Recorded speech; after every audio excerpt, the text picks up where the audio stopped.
Elvish army इस वक्त बहुत ज़्यादा परेशान है। एल्विश यादव के चाहने वाले, उनकी फैमिली, उनके सपोर्टर्स, सभी लोग बहुत परेशान हैं। जुडिशियल कस्टडी कोई नहीं कह रहा था, सीधा बोल रहे थे अरेस्ट कर लिया, गिरफ्तार हो गए, जेल में भेज दिया, बहुत सारी चीज़ें। एल्विश के पेरेंट्स पे तो कोई इल्ज़ाम नहीं लगे। ये इंटरोगेशन जो हो रही थी, मतलब इंटरव्यूज तो थे ही नहीं है, इंटेरोगेट किया जा रहा था बकायदा। ऐसा लग रहा था कि मतलब जिल्लत का एहसास दिलाना, समझते हो आप लोग, मुझे वो लगा। पेरेंट्स की बेबसी समझ में आ रही थी। उनको क्या पता सोशल मीडिया, उनको क्या पता एल्विश ने कब कहाँ क्या कमेंट किया है। मैं देख रही हूँ कुछ कमेंट्स, ऐसा लगता है कि लोग यही भूल गए कि वो माँ बाप है। और उधर कोई ना ड्रामा नहीं चल रहा था, कोई सीरियल नहीं चल रहा था, कोई सीन नहीं चल रहा था। जो उनका दुख था वो सबके सामने आ रहा था। गुड वाला मॉर्निंग हैगा जी, एंड राम राम सभी को। कैसे हो आप लोग? हो भाई, सारे ठीक होंगे, स्वस्थ होंगे, मस्त होंगे। वेलकम बैक टू एलिन Aditi vlogs. And I am so sorry यार कि काफ़ी दिनों से कोई व्लॉग ही नहीं आया है। और लोग ये भी सोच रहे होंगे कि भाई अदिति शर्मा गायब हो गई और एक किस्म से इस चीज़ के साथ कमिटेड नहीं है। लेकिन बहुत सारी चीज़ें चल रही है दिमाग में, बहुत सारी चीज़ें चल रही है, कुछ काम से रिलेटेड भी है, बहुत कुछ ऐसा है। तो इसीलिए फ़िलहाल मैं व्लॉग्स नहीं डाल पा रही थी, बना ही नहीं पा रही थी, क्योंकि बहुत कुछ ऐसा है, आप सभी जानते हैं, वर्क से रिलेटेड बहुत सारी उथल पुथल चल रही है लाइफ में। तो ये भी एक वजह है। और साथ ही साथ बहुत बड़ी बड़ी चीज़ें हो रही हैं, तो थोड़ा सा लोग वो भी जवाब मांगते हैं कि अब आपका क्या कहना है। बहुत बड़े बड़े मामले चल रहे हैं, बहुत बड़े बड़े मुद्दे चल रहे हैं।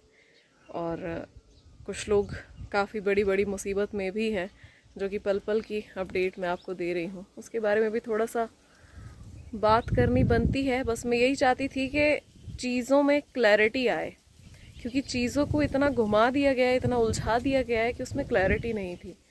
तो उस पर बात करेंगे। सबसे पहले तो ये देखो भाई, ये हमारा अखरोट का पेड़ है, ये देख रहे हो?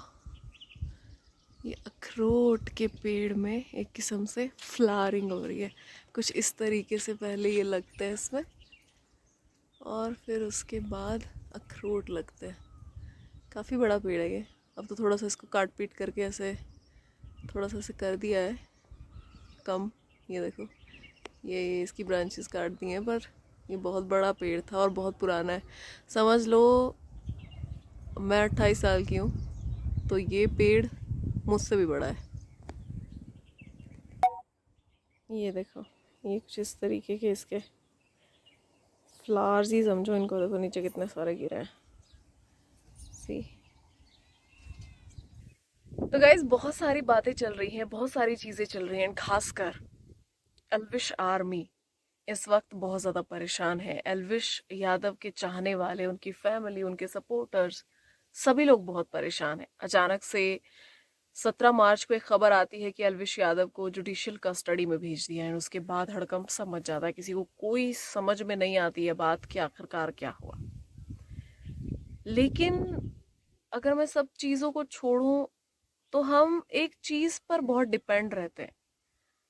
आपने देखा होगा हमारे घर के जो बड़े बुजुर्ग होते हैं, हमारे घर के जो बड़े होते हैं, वो उनसे हमारी अक्सर लड़ाई हो जाती है, क्योंकि हमें या तो मूवीज़ देखनी होती है या कोई और शोज़ देखने होते हैं। लेकिन उनको हमेशा एक चीज़ देखनी होती है, वो होती है न्यूज़, मेन स्ट्रीम मीडिया। हमारी वो मीडिया जो कि हम तक पूरी जानकारी पहुंचाती है कि भाई कहाँ क्या हो रहा है, जिसे देखकर हमें लगता है कि भाई इन्होंने बोला है तो सच ही होगा।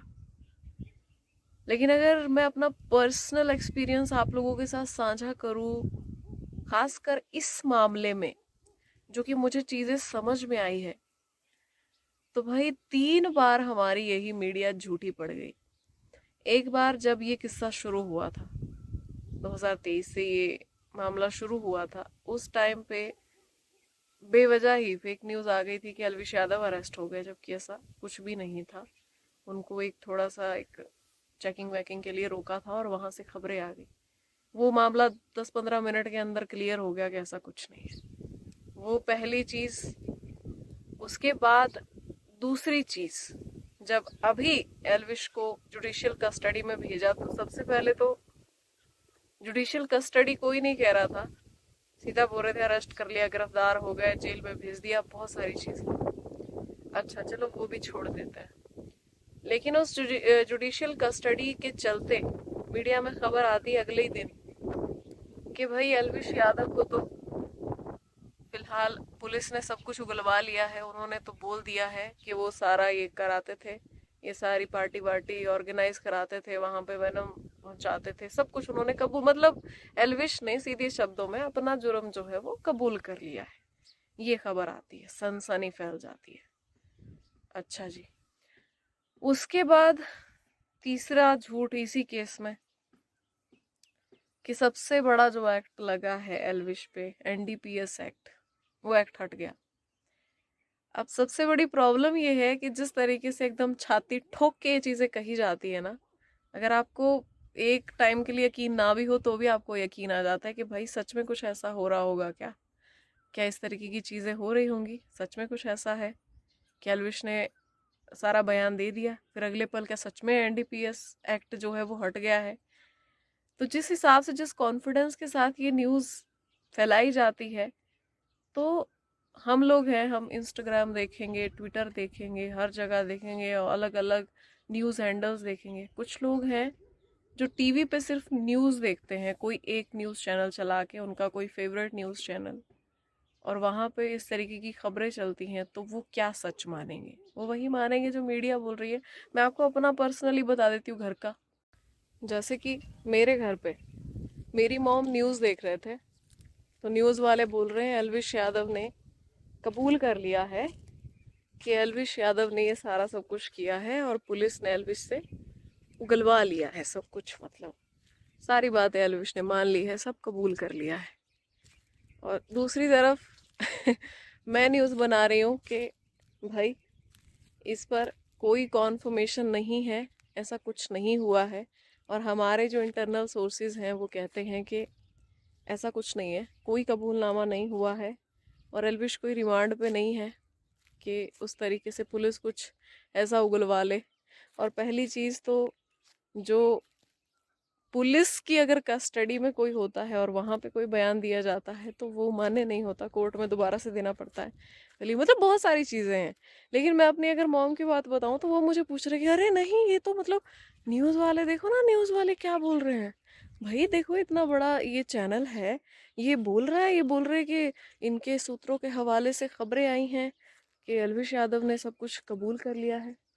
तो मुझे वहां से वो बात क्लिक हुई कि मैक्सिमम लोग यूट्यूब पे छांटने थोड़ी जाएंगे अलग अलग चैनल्स, या लोग ट्विटर पे थोड़ी ना छांटने जाएंगे कि क्या सच है क्या झूठ है। वो एक न्यूज़ चैनल देखेंगे और वो वहीं से उसी चीज़ को सच मानेंगे।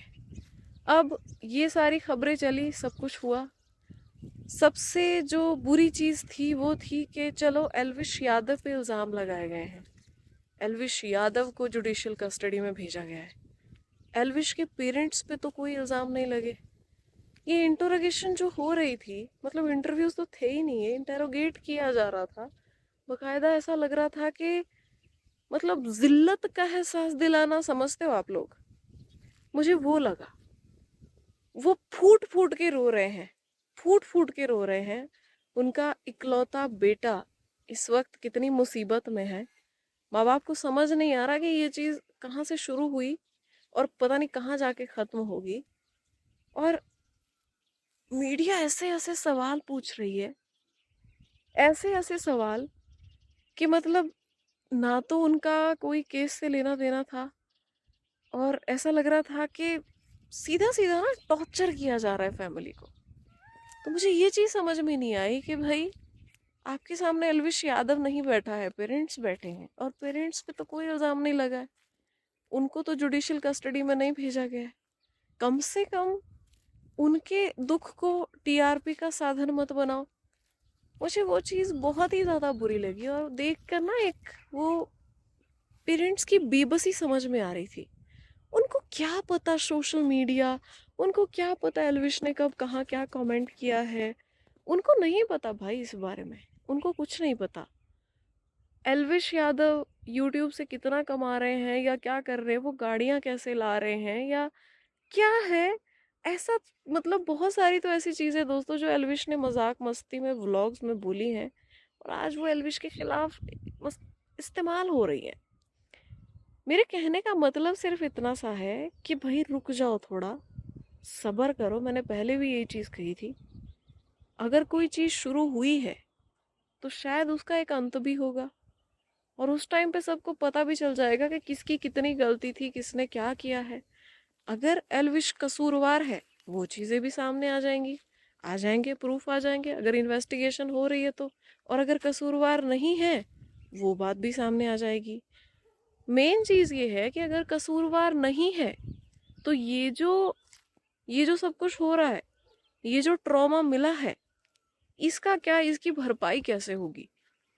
यहाँ पे बहुत सारी ऐसी चीजें दोस्तों जो नहीं होनी चाहिए थी और हो रही है। इस सब की भरपाई कैसे होगी। आज अलविश यादव की मतलब इतनी छोटी छोटी छोटी छोटी चीजों पर जिस तरीके से खरौंदा जा रहा है ना, जिस तरीके से हर एक मतलब उनका मजाक मस्ती का स्टेटमेंट भी उनके अगेंस्ट यूज किया जा रहा है। ऐसी ऐसी क्लिप्स चलाई जा रही हैं जो कि सब जानते हैं कि इनका कोई तुक नहीं बनता, लेकिन फिर भी वो चलाई जा रही हैं।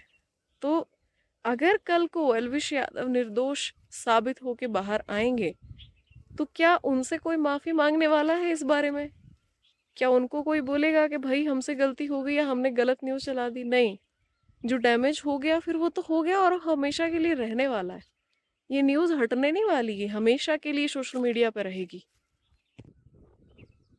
तो फिर उस वक्त कौन जिम्मेदार होगा इस सब के लिए? और जिस तरीके से ट्रॉमेटाइज पेरेंट्स को किया है, अजीबोगरीब सवाल पूछ पूछ के, जिस तरीके से वो लोग रोए हैं फूट फूट करके नेशनल टेलीविजन पर, उसकी भरपाई कैसे होगी भाई? अगर कल को एल्विश यादव निर्दोष बाहर निकलते हैं तो फिर क्या, उसके बाद क्या? मतलब मुझे यही चीजें समझ में नहीं आती है। मैं हमेशा एक चीज की कोशिश करती हूँ कि भाई मतलब खासकर जो मैं न्यूज दे रही हूँ उससे किसी को डैमेज ना हो, किसी का कोई नुकसान ना हो। और हमेशा ये कंफर्म तो करने की कोशिश करो भाई, हम छोटे मोटे लोग हैं, लेकिन मैं भी 36 बार कंफर्म करती हूँ कि भाई ऐसी खबर आ रही है। और मैं सीना ठोक के ये नहीं कहती कि नहीं मैं सच बोल रही हूँ। अगर मुझे डाउट है किसी खबर में कि भाई ये गलत हो सकती है, मैं हमेशा एक लाइन का इस्तेमाल करती हूँ दोस्तों, कि इस पर कॉन्फर्मेशन नहीं है। तो सीना ठोक के ये बोलना कि ये हो गया है वो हो गया है। आपके सामने 3 बड़ी मेजर खबरें हैं दोस्तों इस वक्त जो सीना ठोक कर बोली गई हैं और जो गलत साबित हुई है। सामने पेरेंट्स बोल रहे हैं हम अपने बच्चे से मिल के आए हैं, उसने बोला है उसने कोई कबूलनामा नहीं दिया है। और आप उनके सामने भी सीना ठोक के बोल रहे कि दिया है। और बाद में ये चीज़ें सामने आती हैं कि कुछ धाराएं हटाई लगाई जा रही हैं, कुछ हटाई जा रही है, कुछ लगाई जा रही है, दोबारा से कुछ पेपर वर्क हो रहा है, उसमें भी 36 तरीके की खबरें निकल कर सामने आ गई। तो भाई ये बहुत ही अजीब लगा मुझे, और ये बहुत ही एक एक ना मतलब एक दुखदाई चीज है कि आज तक हमने कितनी चीजों पे भरोसा किया होगा। आज तक ऐसा क्या क्या रहा होगा मीडिया से जिस पे हमने भरोसा किया, लेकिन करना नहीं चाहिए था। मैं इसलिए थोड़ा सा ये चीजें मैंने कही हैं कि भाई कुछ ऐसी चीजें होती हैं जो फैक्ट होते हैं लेकिन थोड़ा देर से सामने आते हैं। आप लोग सोच रहे होंगे कि इतने दिन हो गए मैंने अब तक क्यों नहीं कुछ बोला। मैं अब तक अपना काम कर रही थी, आपको न्यूज दे रही थी, अपनी टिप्पणी नहीं दे रही थी। आज मैंने टिप्पणी दी है क्योंकि अब चीजों पे क्लैरिटी है। आप बिना क्लैरिटी की टिप्पणी नहीं दे सकते हैं। तो बस मैं यही बोलूंगी कि जब तक कोई ऑफिशियल स्टेटमेंट कहीं से नहीं आती है भाई, तब तक किसी भी खबर पे विश्वास मत करना। मैं भी इसी लाइन से हूँ, लेकिन हाँ मेन स्ट्रीम मीडिया से नहीं हूँ भाई। मेन स्ट्रीम मीडिया से नहीं, हम बहुत छोटे लोग हैं, बहुत छोटे लोग हैं एक्चुअली उनके सामने। लेकिन इस इस तरीके की फेक न्यूज़ फैलाने में कोई योगदान मुझे तो नहीं देना है। मैं सच्ची बोलूँ, अगर मुझे कोई फोर्स भी करेगा इस तरीके की चीज़ें करने के लिए इन फ्यूचर, अगर मैं कभी कहीं काम कर रही हूँ, भाई मैं आऊँगी, मैं अपना यूट्यूब चैनल खोल लूँगी। मेरे को वहाँ पे अगर 100-200 व्यूज़ भी आएंगे, 100-200 लोग भी मुझे देखेंगे, मुझे वो भी चलेगा। लेकिन मैं किसी की इमेज खराब करने में बिल्कुल योगदान नहीं दूंगी, कभी भी नहीं। तो ये बहुत अजीब चीज़ थी। एंड ये सिर्फ इसी केस की बात नहीं है दोस्तों, मैं ओवरऑल चीज़ों पर बोल रही हूँ कि जब तक आपको कोई ऐसी जानकारी कहीं से नहीं मिलती ना, कोई ऑफिशियली कोई चीज़ आपके सामने नहीं आती है, तो सूत्रों पर तो भरोसा ना ही करें। तो मुझे लगता है ये चीज़ बढ़िया रहेगी। बाकी देखते हैं क्या होता है इस चीज़ में भी। मैं जितने भी लोग हैं जो अभी चिंता में, मैं देख रही हूँ सारा सब कुछ, हम तो सोशल मीडिया वाले लोग हैं, सब सारी चीज़ें हमारे सामने ही होती हैं। तो लोग बहुत दुखी हैं, परेशान है, खासकर फैमिली बहुत परेशान है इस वक्त, बहुत दुखी है। उनको देख के बहुत बुरा लगता है। फिर से एक चीज़ कहूंगी कि उधर जाके उनको हेट मत दो। मैं देख रही हूँ कुछ कमेंट्स, ऐसा लगता है कि लोग यही भूल गए हैं कि वो माँ बाप है, और उधर कोई ना ड्रामा नहीं चल रहा था, कोई सीरियल नहीं चल रहा था, कोई सीन नहीं चल रहा था। जो उनका दुख था वो सबके सामने आ रहा था, और वो कोई फेक ड्रामा नहीं कर रहे थे भाई। तो ये जितने भी लोग हैं जब अजीबो गरीब कमेंट लिखते हैं जाके, मुझे बड़ा अजीब लगता है देख के। माँ बाप नहीं गए हैं 14 दिन की जुडिशियल कस्टडी में, ना उन पे कोई इल्जाम लगा है। उनका बच्चा गया है और उनका बच्चा मुसीबत में है, और इस वक्त कोई भी माँ बाप होते तो शायद उनका रिएक्शन वैसा ही होता। तो कम से कम उनको बख्शो भाई, और मौके का फायदा मत उठाओ। क्योंकि जरूरी नहीं है कि अगर अभी वक्त खराब चल रहा है तो ये हमेशा के लिए नहीं रहता। किसी की भी लाइफ में उसका खराब वक्त हमेशा के लिए नहीं रहता, बस वो पहचान करवा जाता है और उसको कुछ सिखा के जाता है। तो बस, बाकी अपना ध्यान रखो। आज के लिए इतना ही। बहुत सारी चीजें थी, बहुत दिमाग में और बाहर भी। तो बस थोड़ा सा मैंने अपना पॉइंट ऑफ व्यू शेयर किया है। बाकी भाई इससे भी अगर किसी को दिक्कत हुई हो तो पहले से सॉरी एंड राधे राधे।